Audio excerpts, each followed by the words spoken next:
Hallelujah hallelujah. मसीह यस्सु के कादरो अजीम नाम में आप सबकी सलामती हो। मैं आप सबको the way of haven Facebook page पर हमारे बाइबल स्टडी के प्रोग्राम में खुशामदीद कहती हूँ और खुदावंद का शुक्र करती हूँ जिसने मुझे और आपको हम सबको मौका दिया कि खुदावंद की पाक हजूरी में जमा होकर खुदावंद के जिंदा कलाम को सीखें और खुदावंद की हजूरी में और ज्यादा आगे बढ़ सकें। मेरे अजीजों, खुदावंद के कलाम में से अय्यूब की किताब उसके 32वें बाब की पहली आयत से लेकर 22वीं आयत तक हम खुदावंद के कलाम को पढ़ेंगे और सीखेंगे। और आज जैसा कि आप सब देख सकते हैं मेरे साथ जैजरियल मौजूद है। सो जैजरियल पहले जो है इंग्लिश में एक वर्स पढ़कर रीडिंग में हमारी रहनुमाई करेगा। जैजरियल, आप सलाम कर सकते हो सबको। सलाम सब, मेरा नाम जैजरियल है। आप सबका नाम क्या है?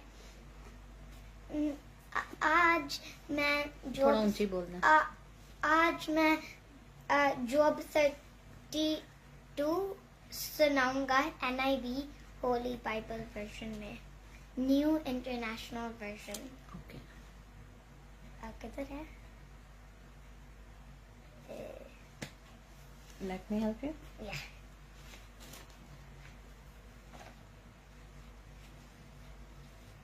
छोटे छोटे राइटिंग है। Job 32 says, Job 32 says, so these three men stopped answering Job because he was righteous in his own eyes. But Elihu, son of Barachel, the Barbatus of the family of Ram, became very angry with Job for justifying himself rather than God. He was also angry with the three friends because they had found no way to refuse Job, and yet had commended them. Now Elihu had wanted before speaking to Job because they were older than he. But when he saw that the three men had nothing more to say, his anger was aroused. Say goodbye to everyone. Thank you for joining. Goodbye everyone. Thank you for joining. मेरी मामा से Job 32 पूरा सीख लो। Okay, चलो। Thank you जैजरियल। God bless you. Bye. Bye. Good boy.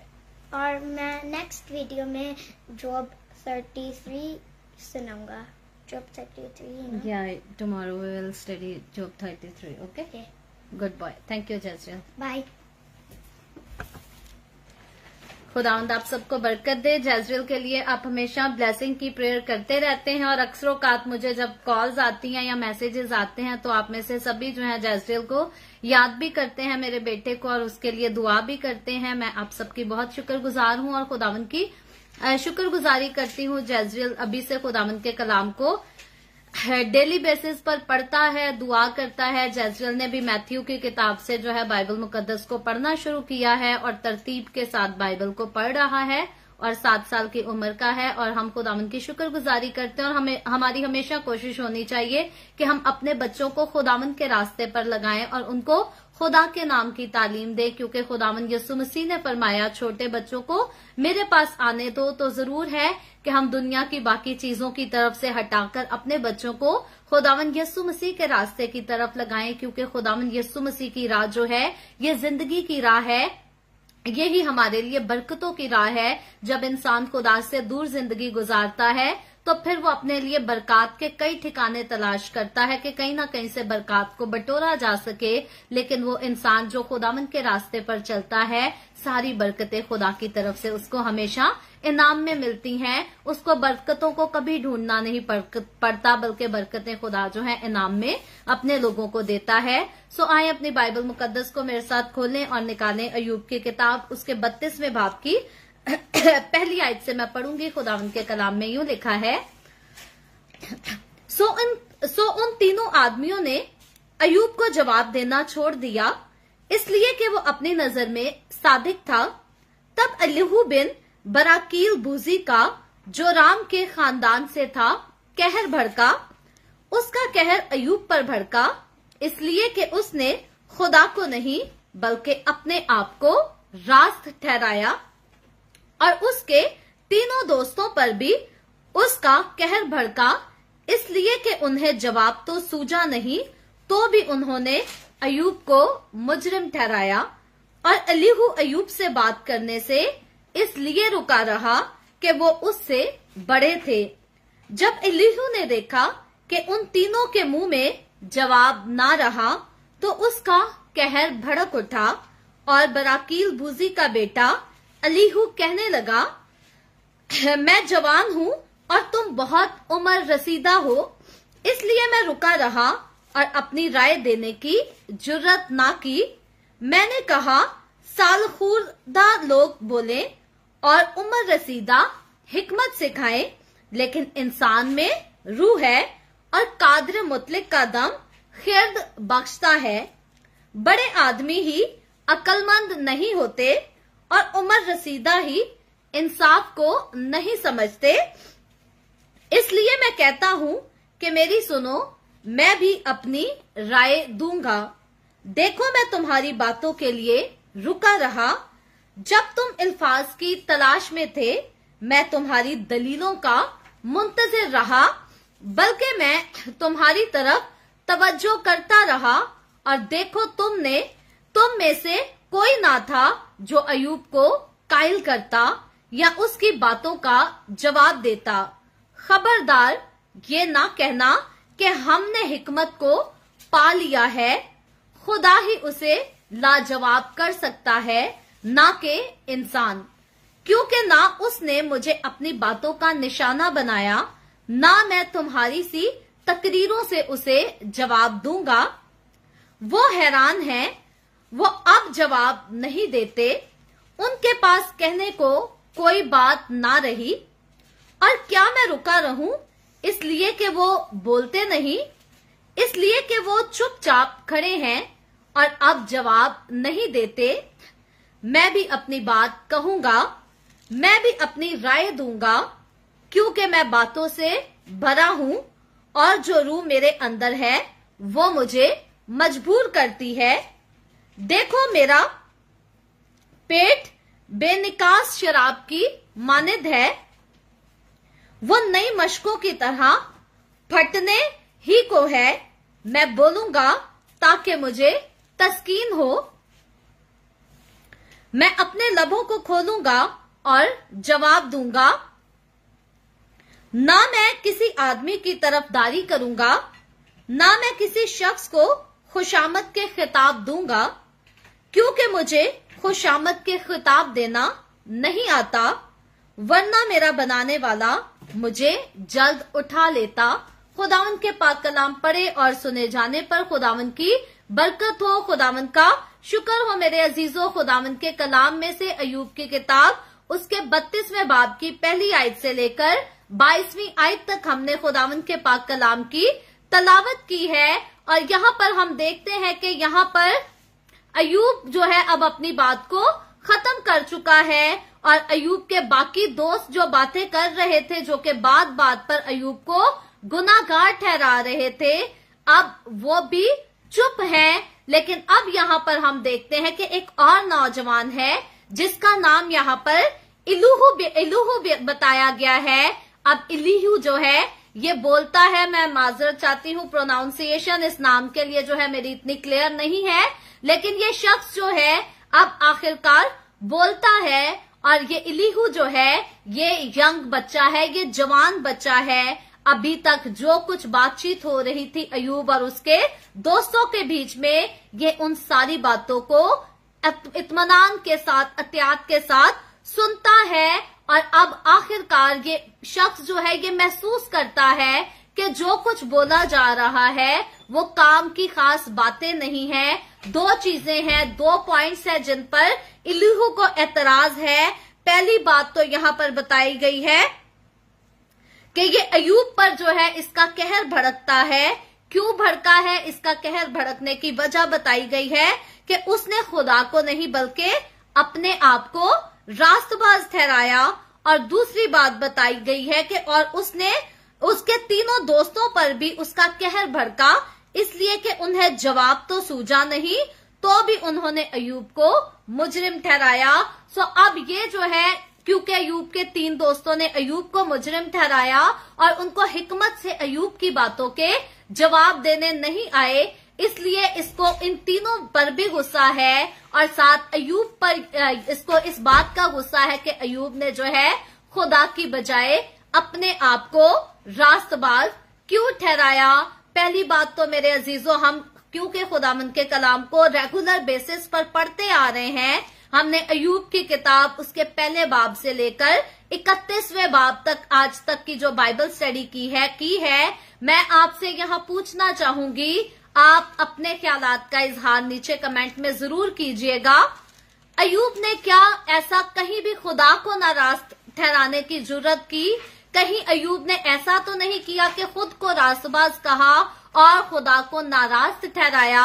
अगर आपको लगता है कि अयूब ने ऐसी खता की कि खुदा को नाराज ठहराया, तो आप जरूर नीचे कमेंट में मुझे बताइएगा, क्लियर कीजिएगा कि आपको क्या लगता है कि अयूब ने अपने आप को रास्तबाज ठहराते हुए खुदा को नाराज ठहराया?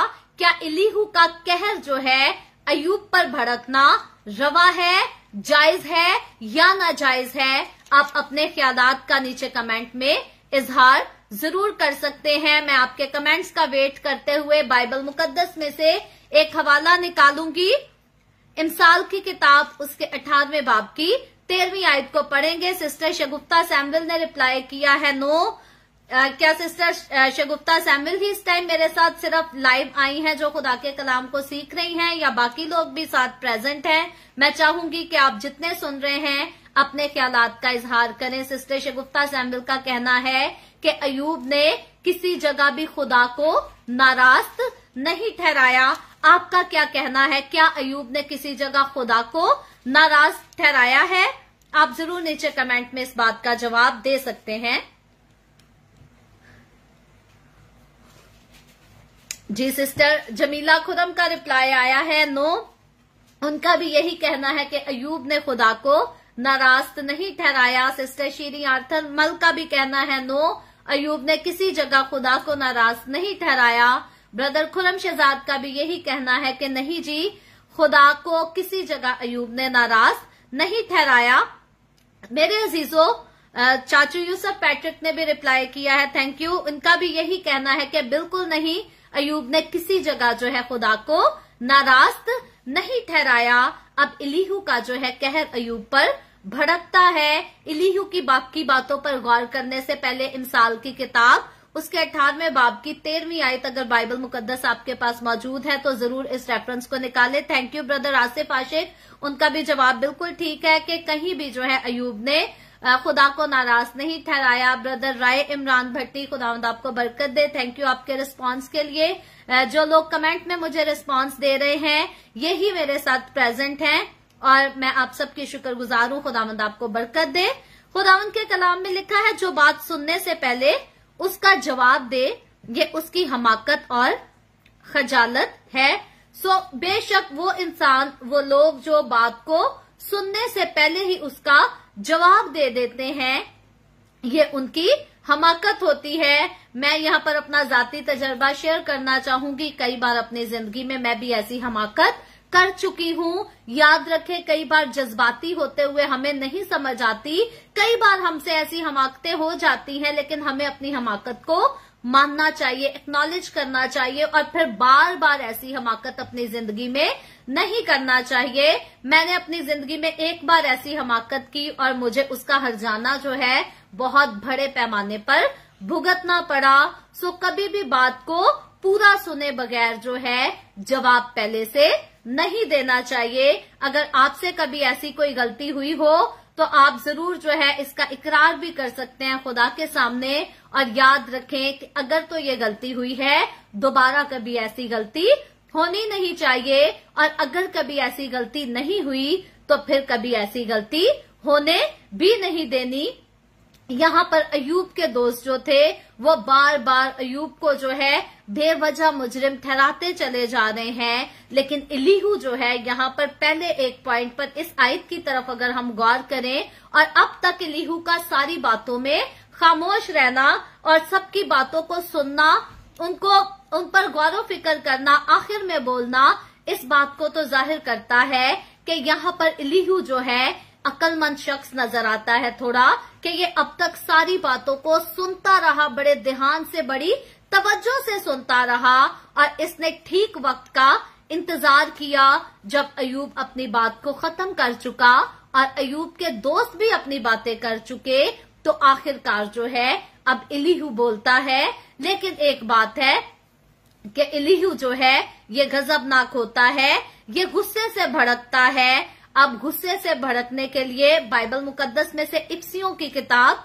इफ्सियों उसके चौथे बाब की 6ठी आयत को मेरे साथ, 26वीं आयत को सॉरी मेरे साथ जरूर निकालिएगा। हम इस हवाले को देखेंगे। इफ्सियों उसका चौथा बाब और उसकी 26वीं आयत में लिखा है, गुस्सा तो करो मगर गुनाह ना करो, सूरज के डूबने तक तुम्हारी खफगी ना रहे। सो गुस्सा करना जो है, जब एक बात होती है गुस्सा करने वाली तो उस पे इंसान को गुस्सा आता ही है। ऐसा मुमकिन नहीं कि कोई गलत बात है और इंसान होते हुए हमको उस पर गुस्सा ना आए, लेकिन उस गुस्से का रिएक्शन जो है कभी भी मेरे अजीजों गुनाह के साथ नहीं देना, बल्कि हमें सब्र के साथ, तहम्मुल के साथ काम लेना है। जैसे हमने पहले सीखा, पहला पॉइंट है कि जो बात को सुने बगैर, पूरा बात को सुने बगैर जवाब देता है वो हमाकत करता है, वो अहमक की तरह है। और अब यहाँ पर जो गुस्सा तो करता है लेकिन साथ ही गुनाह भी कर देता है वो भी अहमक है, क्योंकि गुनाह की मजदूरी मौत है। गुनाह करते वक्त इंसान जो है, याद रखें, किसी दूसरे का नहीं अपना नुकसान करता है। जब हम गुनाह करते हैं तो वो हमारा अपना पर्सनल लॉस है। कई बार इंसान समझता है कि मैं गुनाह करके किसी को बर्बाद कर रहा हूँ, किसी की जिंदगी खराब कर रहा हूँ, लेकिन वो नहीं जानता कि जिसको बर्बाद कर रहा है उसकी तो आस, उसकी उम्मीद जिंदा खुदा हो सकता है उसकी जिंदगी की बुनियाद खुदावंद हो, उसकी फतह भी खुदावंद की तरफ से आए, लेकिन वो इंसान जो किसी दूसरे को बर्बाद करने का गुनाह कर रहा होता है वो अपनी जिंदगी में आप हलाकत और बर्बादी को दावत दे रहा होता है। इसलिए मेरे अजीजों, अगर इस आयत पर बहुत गहरे में चलकर रोशनी डाली जाए तो 45 मिनट का एक अलग से सरमन तैयार हो जाता है कि गुस्सा तो करो लेकिन गुनाह ना करो। गुस्सा बहुत सारी चीजों पर, बहुत सारी बातों पर हमें आता है। जायज बातों पर गुस्सा आना बुरी बात नहीं। अगर आपने किसी को झूठ बोलते देखा है, अगर आपने किसी को चोरी करते देखा है, XYZ कोई भी बुरा काम करते देखा है, तो आपको उसके ऊपर गुस्सा आएगा और आपका गुस्सा बिल्कुल जायज है। अगर किसी ने आपका कुछ चुरा लिया है, आपसे कुछ छीन लिया है या आपको बर्बाद करने की कोशिश कर रहा है, आपके साथ गलत करने की कोशिश कर रहा है, आपको दगा दे रहा है या फिर आपके खिलाफ झूठी गवाही दे रहा है, तो इस कंडीशन में भी आपको गुस्सा आएगा। आपका गुस्सा बिल्कुल जायज है, लेकिन गुस्से के बरअक्स आगे चलकर गुनाह ना करो। इससे क्या मुराद है? आपका कोई है ख्याल, कोई है आइडिया? नीचे कमेंट में जरूर आप लिखकर बता सकते हैं कि गुस्से के बाद इंसान कैसा गुनाह कर सकता है। ज़बूर 37 का अक्सरोकात में रेफरेंस देती हूँ। साम 37 one of my most favourite साम, मेरा बहुत ज्यादा पसंदीदा ज़बूर है। जब मैं बहुत टूटी हुई होती हूँ तो ज़बूर 37 मेरे जहन में अपने आप चलना शुरू हो जाता है और मैं इसको निकालकर बार बार पढ़ना पसंद करती हूँ कि गजब से, कहर से हमें बाज रहना है, क्योंकि इससे बुराई ही निकलती है। यानी कि गुस्सा करने से हमें एहतियात करनी है। गुस्सा आता है लेकिन उस गुस्से के वसीला से गुनाह जो है वो जन्म नहीं लेना चाहिए। अब बेसिकली अगर हमारे साथ कोई जाती तौर पर बुरा करता है तो उसके एवज हमें जब गुस्सा आता है तो गुनाह हम कैसे कर सकते हैं? हम पलटकर उसको गाली दे सकते हैं, गाली गलोच कर सकते हैं, हम उसको चीट कर सकते हैं, हम उसके साथ दगा कर सकते हैं, हम उसके खिलाफ झूठी गवाही दे सकते हैं, हम उसको बेवकूफ बना सकते हैं। ये सब कुछ जो है ये गुनाह के जमरे में आता है। हम उसकी ऐबजोई कर सकते हैं, ऐबजोई भी गुनाह के जमरे में आता है। लेकिन ऐबजोई को मैंने चंद रोज पहले एक्सप्लेन किया था कि किसी के साथ शेयरिंग करना, कि किसी इंसान ने मेरे साथ बुरा किया और मेरा नुकसान किया। शेयरिंग एक डिफरेंट चीज है। हम शेयर कर सकते हैं अपने दिल के बोझ को हल्का करने के लिए। हम जरूर शेयर कर सकते हैं राइट पर्सन के साथ कि किसी इंसान ने हमें दुख दिया है, हमारे साथ बुरा किया है। ये ऐबजोई के जमरे में नहीं आता। लेकिन अगर एक इंसान जिसने हमारा कुछ नहीं बिगाड़ा और हम उसके खिलाफ कोई ना कोई बात लोगों से सुनाकर और इधर उधर मरोड़ तरोड़ कर पेश करते रहते हैं और पसंद करते हैं कभी किसी को बुरा ठहराना, कभी किसी पर कोई ना कोई बुरी बात घड़नी, किसी के कपड़ों पर बात कर दी, किसी की शक्ल पे बात कर दी, किसी की अकल पर बात कर दी, किसी के उठने बैठने खाने पीने पर बात कर दी। ये सारी चीजें ऐबजोई के जमरे में आती हैं और ऐबजोई करना भी गुनाह है और ऐबजोई करने वालों को खुदा पसंद नहीं करता। यीशु मसीह ने इसीलिए आगाही दी कि ऐबजोई ना करो ताकि तुम्हारी भी ऐबजोई ना की जाए। So we have to be very careful. हमें बहुत एहतियात से अपनी जिंदगी में चलना है। गुस्सा बहुत सारी बातों पर आता है लेकिन गुनाह हमें नहीं करना, हमें एहतियात करनी है। यहाँ इलीहू जो है गुस्सा कर रहा है और कहर से अब ये भड़क पड़ा है। इसके बारे में लिखा गया है कि अब इसका कहर भड़कता है। सो कहर के भड़कने का मतलब जो है ये कोई अच्छी बात नहीं। इसको हम अच्छे मायने और अच्छे पहलू में नहीं ले सकते।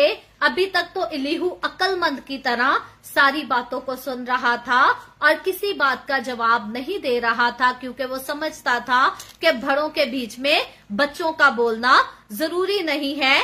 तो ये इसने अक्लमंदी का काम किया, लेकिन गुस्से से भड़क उठना जो है ये इसमें कोई अक्लमंदी वाली बात नहीं। बल्कि इलीहू ने अगर इतनी देर से हिकमत के साथ इंतजार किया था तो अब इसको चाहिए था प्यार के साथ, इज्जत के साथ और तहम्मुल के साथ अपनी बात को शुरू करता और किसी नतीजे पर पहुंचता। लेकिन ये शख्स भी भड़क उठा। हम इंसान बड़ी जल्दी भड़कना पसंद करते हैं, ये हमारी फितरत में शामिल है। मैंने बड़े ऐसे लोगों को देखा है जो अपने आप को बड़ा हम्बल कहते हैं और कहते हैं मैं तो बड़ा काम हूं, मैं तो बड़ा हम्बल हूं। इनके साथ जरा सी भी ना हो तो भड़क पहले उठते हैं। जब अपने पे आती है तो फिर इंसान को पता चलता है। अपने आप को हम्बल सारे ही समझ रहे होते हैं, लेकिन जब हमारे साथ असल में हकीकत में बुरा होता है तब हमें पता चलता है कि आखिरकार हम कितने हम्बल हैं। सो इसलिए अपने आप को कभी भी जो है बहुत बड़ा ना समझे, बहुत हिकमत वाला ना समझे, बल्कि अपने आप को हम्बल रखने की कोशिश करें और खुदा के डर और खुदा के खौफ में रहने की कोशिश करें। क्योंकि जो खुदा के डर, खुदा के खौफ में रहते हैं, खुदा का डर और खुदा का खौफ ही है जो हमें हम्बल बनाता है। इसके अलावा मैं जाती तजर्बे से बताती हूँ कि हम हम्बल नहीं हो सकते। मेरी भी आदत यही रही है कि सुने बगैर जो है भड़क उठना, बात कर देनी, लेकिन अब मेरी जिंदगी में ये शामिल नहीं है। अब मैं ऐसा नहीं करती कि किसी की बात सुने बगैर भड़क उठती हूँ। पहले मैं भी ऐसा करती थी और मैंने जैसे शुरू में कहा मैंने एक बार ऐसे किया और उसका मैंने बड़ा हर्जाना भुगता। सो अब मैं लेसन लेसन लर्न कर चुकी हूँ कि जब तक पूरी बात नहीं सुनते आगे से नहीं बोलना। हम सबको ये बातें सीखनी चाहिए, ये नॉर्मल एटिकेट्स हैं, गुड मैनर्स में ये हैबिट्स आती हैं। हमें अच्छी हैबिट्स को अपनाना चाहिए ताकि जब हमारी अच्छी हैबिट्स होंगी हम अपने बच्चों को अच्छी हैबिट्स सिखा सकेंगे। सो किसी बात पर भड़क उठना ये अहमकों की इलामत है। अगर ये हमाकत हम अपनी जिंदगी में कर चुके हैं तो याद रखें आइंदा ऐसी हमाकत नहीं होनी चाहिए। सो इलीहू अब तक चुप था, क्यों? उसके पीछे इसका एक और भी फोकस था।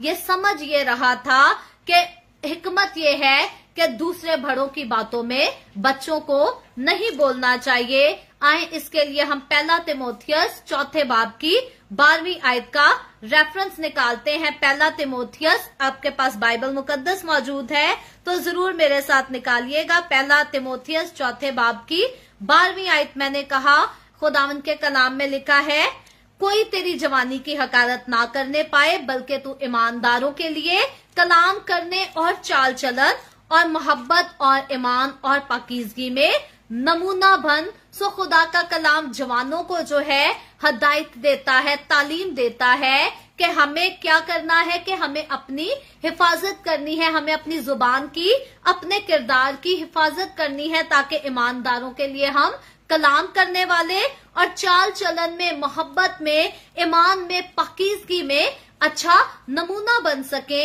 जब हम नमूना बन सकेंगे तो कोई हमारी जवानी की हकारत नहीं करेगा। लेकिन ये आयत बड़ी वाज़िया है, क्लियर है, लिखा है ईमानदारों के लिए, बेईमानों के लिए नहीं, क्योंकि बेईमान जो होते हैं ईमानदार नौजवानों की जवानी की हकारत ही करते हैं। मेरा जाती तजर्बा है, बेईमानों के पास बैठकर आप जितनी मर्जी अच्छी बातें कर ले, सुच्चे मोती सूरों के आगे डालने वाली बात है। इनके दिल, इनके जहन टस से मस नहीं होते, इनकी फिरकी जहां फंसी है वहीं पर फंसी रहती है। आप इनके सामने जितना मर्जी अच्छा किरदार पेश कर लें, जितनी अच्छी बातें, सुनहरी बातें खुदा के कलाम से पेश कर लें और कहें कि जी मैं खुदा के साथ चलता हूं और मुझे कोई बुरा काम में इंटरेस्ट नहीं, इनकी फिरकी वहीं पर फंसी रहेगी और कहेंगे कहते सारे इंज ने, करते सारा कुछ जानते ने।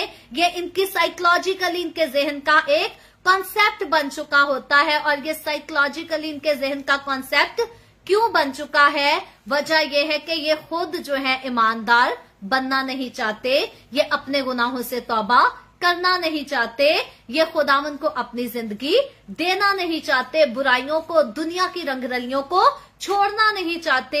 इसलिए बेईमानों के सामने हम अपना जितना मर्जी चाल चलन अच्छा बना लेंगे, कुछ इनमें से हमारे चाल चलन को देखकर तौबा कर भी लेते हैं, बचाए भी जाते हैं, लेकिन अक्सरियत ज्यादा कम्युनिटी जो बेईमानों की है, ये हमारे अच्छे चाल चलन को देखकर, हमारी मोहब्बत को देखकर, हमारे ईमान, हमारी पाकीज़गी को देखकर जो है मजाक बनाते हैं, हमें ताने मारते हैं, हम पर इल्जामात लगाते और सिर्फ हमें नहीं बल्कि मसीह की खिदमत को, मसीह के घर को और मसीह की कलीसिया को भी बदनाम करते हैं। सो कभी किसी ईमानदार को ये आयत गलत तौर पर पेश ना करें, लगा कर ना कहें कि दुनियादार तेरे बारे में ऐसा कहते हैं, दुनियादार तेरी हकारत करते हैं। दुनियादारों का और कोई काम नहीं। यसू की भी हकारत की गई थी, आज यसू के खादमों की भी हकारत करते हैं, यसू के साथ चलने वालों की भी हकारत करते हैं। इनको और कोई काम है नहीं, इनका काम है कभी खुदा को मुजरिम ठहराना, कभी खुदा के कलाम से ये लोग गलतियां निकाल रहे होते हैं कि इथे इंज लिखे थे, इथे इंज लिखे है, फिर यही लोग खुदा के खादमों की जिंदगियों से भी गलतियां निकाल रहे होते हैं और अपनी जिंदगी को बदलना नहीं चाहते, खुद को चेंज करना नहीं चाहते। इसलिए ईमानदार जो है, जब ईमानदारों में जाकर हम अपने ईमान की हिफाजत करेंगे, हम पाकीज़गी से जिंदगी गुजारेंगे, हम मोहब्बत का, चाल चलन का अच्छा नमूना पेश करेंगे, तो ईमानदार कभी भी हमारी जवानी की हकारत नहीं करेंगे। लेकिन बेईमान इससे उलट हैं, इन्होंने हकारत किए बगैर रहना नहीं, क्योंकि इनका रोटी पानी जब तक ये खुदा के लोगों को तंग ना करें पूरा नहीं हो सकता। इनको खुशी खुशी, शादमानी, इत्मीनान नहीं मिल सकता जब तक ये खुदा के साथ चलने वाले लोगों को डिस्टर्ब ना करें, परेशान ना करें। सो इसलिए हिकमत के साथ चलें, खुदा के कलाम के किसी भी लफ्ज का, किसी भी बात का कभी गलत इस्तेमाल ना करें। जब हम याकूब उसके पहले बाब की 5वीं आयत को पढ़ते हैं तो याकूब उसका पहला बाब उसकी 5वीं आयत में लिखा है, लेकिन अगर तुम में से किसी में हिकमत की कमी हो तो खुदा से मांगे जो बगैर मलामत किए सबको फयाजी के साथ देता है, उसको दी जाएगी। सो याद रखें, यहाँ पर ये अयूब के दोस्तों के बीच में, अयूब के बीच में जो बहस हो रही थी, इसमें हिकमत का बहुत ज्यादा खासा जिक्र आया और हमने हिकमत के बारे में खूब सीखा है। लेकिन यहाँ पर हम देखते हैं इलीहू जो कि कम उम्र है और छोटा होकर अब इसका कहर भड़कता है, ये अयूब के दोस्तों को भी अक्लमंद नहीं पाता, उनमें हिकमत की कमी महसूस करता है, अयूब को भी गलत समझता है क्योंकि वो समझता है कि अयूब ने खुद को रास्तबाज ठहराया है और खुदा को रास्तबाज नहीं ठहराया। जबकि मेरे और आपके, हम सब के नॉलेज के मुताबिक अब तक जितना हमने खुदा के कलाम को सीखा है, अयूब ने खुदा की जात के बारे में, खुदा की ताजीम के बारे में बड़ी खूबसूरत, कीमती और गहरी बातें की। वो तकलीफ में था, वो तंगी में था। अयूब कह सकता था कि खुदा कोई नहीं जो मेरी फरियाद सुनता, लेकिन अयूब कहता है खुदा तो सबसे बड़ा है, सबसे अव्वल है, सबसे ज्यादा अजीम है। अयूब जो है दुख की हालत में, तंगी की हालत में भी खुदा ही को अजीम तरीन हस्ती बताता है। लेकिन इलीहू यहाँ पर अपने आप को अक्लमंद समझते समझते अयूब को समझता है कि उसने अपने आप को रास्तबाज ठहरा दिया, क्योंकि अयूब ने अपनी जिंदगी की, अपने माजी की कुछ अच्छी क्वालिटीज का जिक्र कर दिया।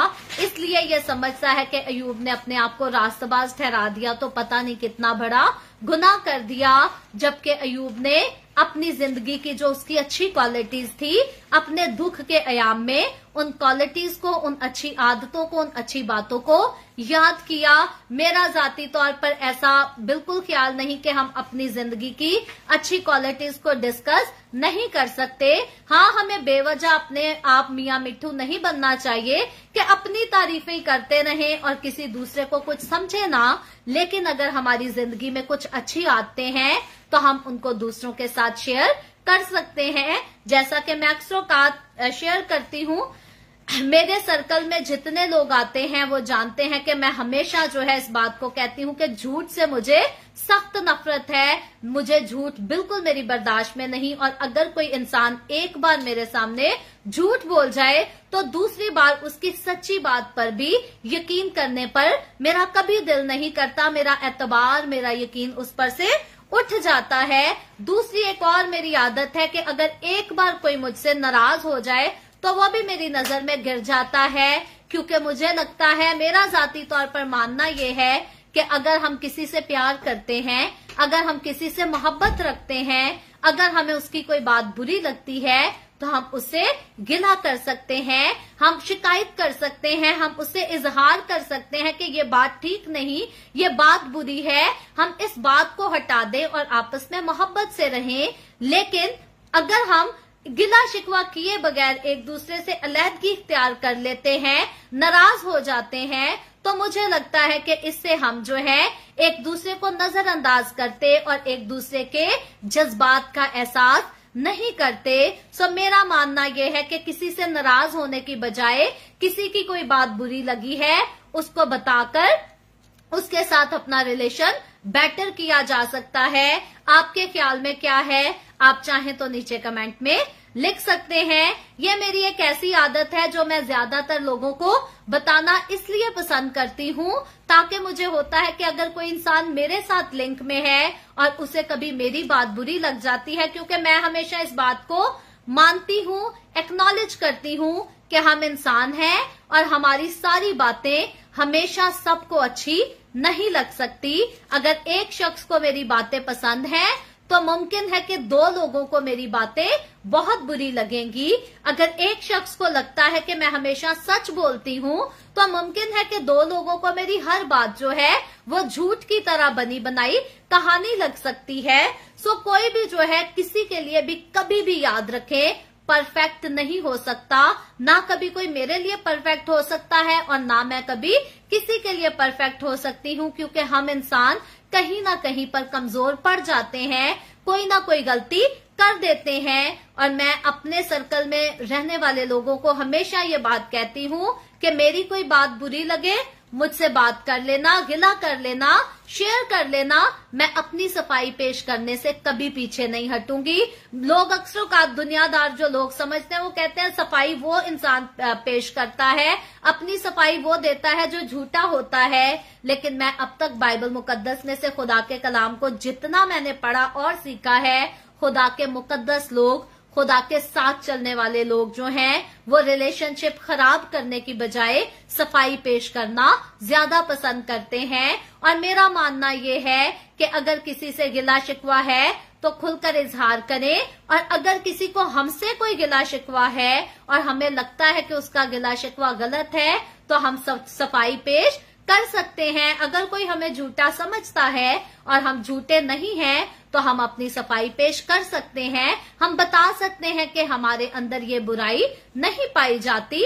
अपने आप को क्लियर रखना, अपने आप को सबके सामने ऑनेस्ट रखना, साफ सुथरा वाजे रखना, मेरे नजदीक ये बुरी बात नहीं बल्कि ये एक अच्छी आदत है, अच्छे मैनर्स है, ये अच्छे मैनर्स का एक हिस्सा है। और हम सब में ये आदत, हम सब में ये बातें होनी चाहिए। इसलिए अगर कोई हमेशा अच्छे लहजे के साथ मेरे साथ कोई गिला शिकवा भी कर ले, मैं कभी बुरा नहीं मानती, लेकिन बदतमीजी को मैं कभी बर्दाश्त नहीं करती। मुझे हरगिज पसंद नहीं कि कोई किसी के साथ ऊंची आवाज में बोले, बदतमीजी का लहजा इख्तियार करे। और बेसिकली मेरी अपनी आदत है, अगर मेरे साथ कोई ऊंची आवाज से बात करने की कोशिश करे तो मैं फौरन कहती हूँ माइंड योर लैंग्वेज। एहतियात से बात करनी है, तहजीब से बात करनी है तो आई विल लिसन। मेरी मिस्टेक है, मैं एग्री करूंगी, मैं माफी मांगूंगी, लेकिन नहीं मेरी मिस्टेक तो मैं सफाई पेश करूंगी। अलबत्ता बदतमीजी, गाली गलोच और एक दूसरे को लान तान करना, ये हरकतें जो है मैं ना बर्दाश्त करती हूँ, मैं कभी बर्दाश्त नहीं करती और मैं कभी इनको पसंद नहीं करती।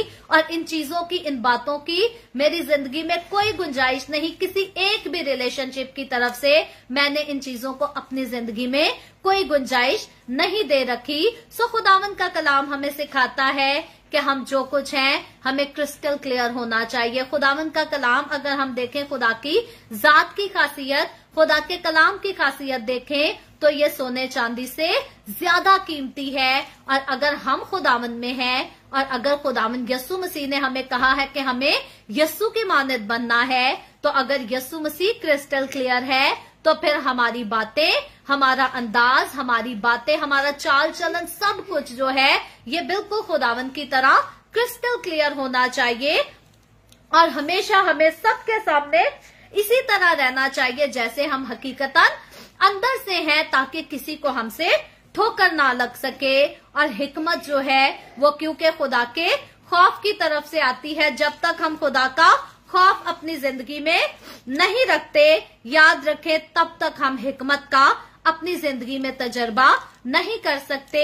ये खुदा के कलाम की खास बातें हैं, कीमती बातें हैं। जरूर है कि मेरे अजीजों हम इन बातों पर तवज्जो करें, हम इन बातों पर ध्यान लगाएं और हम इन बातों को ना कभी भूलें, ना कभी इग्नोर करें। यहाँ पर इलीहू जो है ये आखिरकार बोलता है, इलीहू जो है आखिरकार मुंह खोलता है, लेकिन ये गजबनाक होकर ये भड़कता है, इसको गुस्सा आता है। काश के इलीहू बात तो करता लेकिन एहतियात से करता। इलीहू यहाँ पर अब इन लोगों पर बात करता है और इलीहू की बातें किस तरह की हैं कि इलीहू जो है वो इनको डांटने के अंदाज में बात करता है। जब हम इमसाल की किताब उसके 2 बाब की 6 आयत को पढ़ते हैं तो इमसाल बाइबल मुकद्दस मौजूद है तो जरूर इस रेफरेंस को मेरे साथ पढ़िएगा। इसमें लिखा है, क्योंकि खुदावंद हिकमत बख्शता है, इल्म फहम उसी के मुंह से निकलते हैं। सो इलीहू आखिरकार इस बात को समझ जाता है कि ये भड़े जो बातें कर रहे हैं इनके पास उतनी हिकमत नहीं जितनी हिकमत खुदा मुझे भी दे सकता है। ये बात इलीहू की अच्छी है, वो भड़का तो है लेकिन कहीं ना कहीं वो खुदा के कलाम की इस बात को समझ गया है कि जरूरी नहीं कि हिकमत जो है ये बड़े बुजुर्गों के पास हो, जरूरी नहीं कि बस बड़े जो बुजुर्ग हैं वही अक्लमंदी की बात कर सकते हैं, बल्कि अब इलीहू समझ जाता है कि खुदा हम बच्चों से भी अच्छी बातें और खास बातें निकलवा सकता है। ये बात मुझे और आपको हमें भी याद होनी चाहिए कि मैं और आप कभी अपने आप को ऐसे घुमंड में ना रखें, ये ना समझे कि हिकमत हमारे पास है और छोटों में हिकमत नहीं हो सकती, बल्कि मैंने पहले भी कई बार कहा है, कई बार हम छोटे बच्चों से भी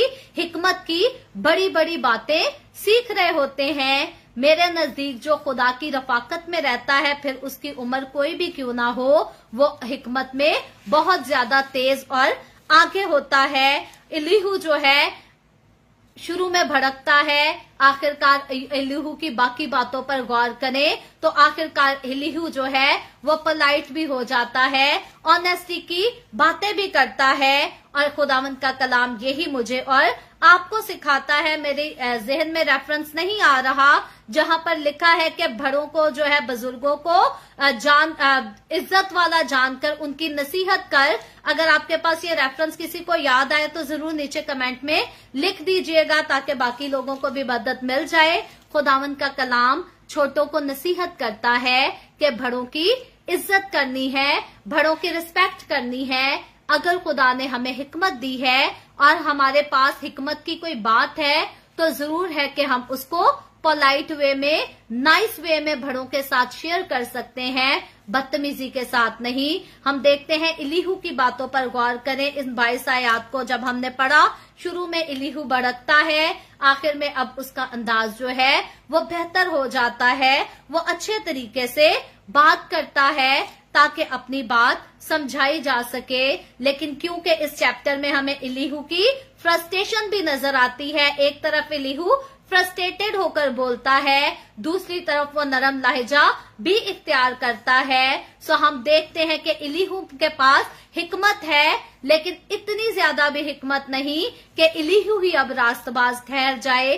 इंसान होते हुए हम ऐसे ही हैं, कहीं हम बड़ी बड़ी हिकमत की बातें कर रहे होते हैं, कहीं कहीं हमारी हिकमत बिल्कुल जवाब दे जाती है। ये हम सारे इंसानों का एक ही काम है। अगर कोई इंसान दावा करे कि मैं हमेशा हिकमत की बात करता हूं और कभी कोई गलत बात मुझसे नहीं हुई, तो ये दावे झूठे हो सकते हैं, क्योंकि हम इंसान कहीं ना कहीं कोई ना कोई हमाकत करते ही हैं। मुझसे तो कई हमाकतें होती हैं। कई बार मेरे मुंह से ऐसी बातें निकली जिनके लिए लोगों ने कमेंट किया कि आपने मिलियंस की बात कर दी है, लेकिन कई बार ऐसी बातें होती हैं जो कभी किसी को पसंद नहीं आती और लोग उनको अच्छा नहीं समझते।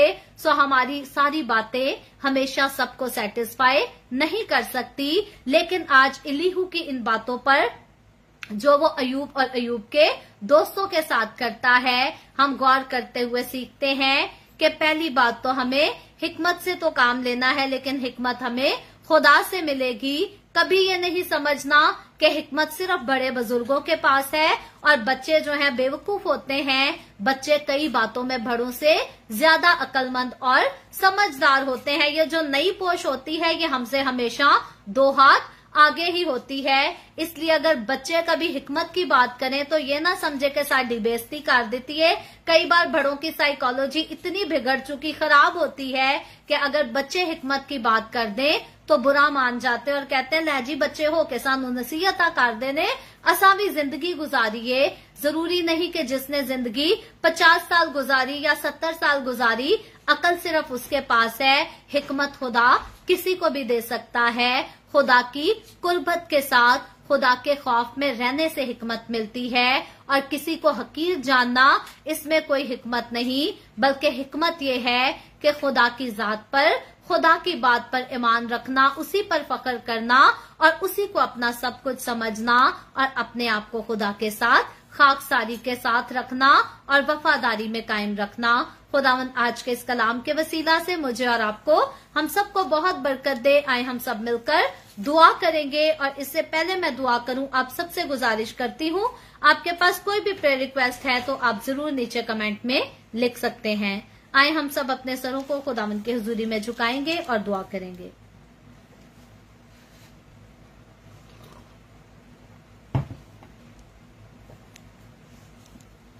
Hallelujah, hallelujah, praise Lord. अब आप आसमानी तेरे प्यारे बेटे अपने प्यारे खुदावंद यीशु मसीह नासरी के नाम में तेरे कदमों में आते हैं। हम सब मिलकर तेरी शुक्रगुजारी करते हैं इस वक्त के लिए जो तूने हमें बख्शा, ताकि हम तेरे पाक कलाम को पढ़कर सीख कर तेरी हुजूरी में आगे बढ़ सकें, तुझसे बरकतें हासिल कर सकें। अब आप जितने लोगों ने मेरे साथ मिलकर तेरे पाक कलाम को सीखा है, अपने तमाम लोगों को छू बड़ी कसरत से बरकत दे, फजल दे के तेरे लोग तेरी हजूरी में बढ़ते चले जाएं, तेरी शुक्रगुजारी करें और तेरी फर्मा बरदारी कर सकें। अब आप आसमानी जिन लोगों ने इस वीडियो के नीचे कमेंट्स में अपनी दरखास्तें लिखी हैं, तेरी खादमा होते हुए तेरे लोगों की तमाम दरखास्तों को तेरी हजूरी में पेश करती हूँ।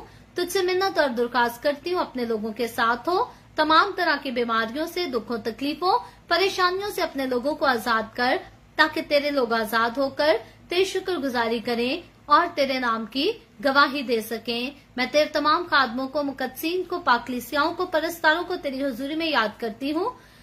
हर एक पर अपना हाथ बढ़ा, सबको छू बरकत दे, अपने जलाल, अपनी गवाही के लिए सबको कसरत से इस्तेमाल कर। मुझ पर अपना हाथ बढ़ा, the way of haven church Canada पर अपना हाथ बढ़ा, अपने जलाल के लिए, रूहों की नजात के लिए और ज्यादा कसरत से इस्तेमाल कर। बनी इसराइल पर तेरी बरकत तेरी सलामती हो, शहर यरूशलेम पर तेरी बरकत तेरी सलामती हो और हम सब पर तेरी बरकत और सलामती हमेशा होती रहे। मसीह यीशु के नाम में ये दुआ मांगती हूँ, आमीन। खुदावंद की सिखाई हुई दुआ में शरीक होंगे। आए हमारे बाप तू जो आसमान पर है, तेरा नाम पाक माना जाए, तेरी बादशाही आए, तेरी मर्जी जैसे आसमान पर पूरी होती है जमीन पर भी हो। हमारे रोज की रोटी आज हमें दे, जिस तरह हम अपने कर्जदारों को माफ करते हैं, तू भी हमारे कर्ज हमें माफ कर। हमें आजमाइश में ना पड़ने दे, बल्कि बुराई से बचा, क्योंकि बादशाही, कुदरत और जलाल हमेशा तेरे ही हैं, आमीन, आमीन। खुदावंद आप सबके साथ हो, आप सबको बहुत बरकत दे। मेरे साथ हर रोज ऑनलाइन आकर खुदावंद के कलाम को सुनने के लिए, सीखने के लिए आप सबका बहुत ज्यादा शुक्रिया। इस कलाम को जगह जगह शेयर करते रहें, ताकि हम सबके वसीला से इंजील की मनादी कसरत से हो सके। सो कल फिर खुदावंद ने चाहा तो इसी तरह the way of haven Facebook page पर ऑनलाइन आकर हम खुदावंद के कलाम को सीखेंगे। पाकिस्तान के सुबह 8 बजे, इंडिया के सुबह 8:30 बजे और कनाडा टोरंटो टाइम के मुताबिक रात को 10 बजे। आप जरूर खुद भी आए, दूसरों को भी दावत दें, ताकि मजीद लोग हमारे साथ मिलकर खुदावंद के कलाम को सीखते रहें और खुदावंद की हजूरी में आगे बढ़ते रहें। खुदावंद आप सबके साथ हो, आमीन।